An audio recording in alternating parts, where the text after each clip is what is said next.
BTS. এই BTS এর মাধ্যমে কোরিয়ার সরকার প্রতি বছর মিলিয়ন মিলিয়ন ডলার ইনকাম করেছে।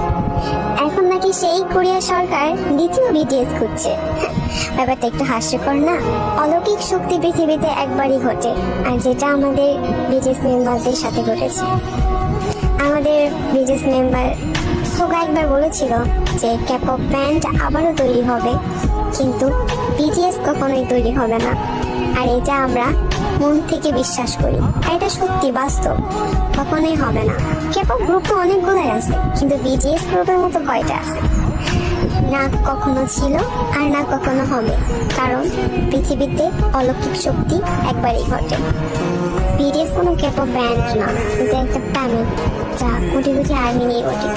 বিটিএস আর আর্মিদের মধ্যে যে সম্পর্কটা আছে সেটা কখনোই তৈরি হবে না। হাজার চেষ্টা করলেও তৃতীয় বিটিএস আর কখনোই তৈরি হবে না।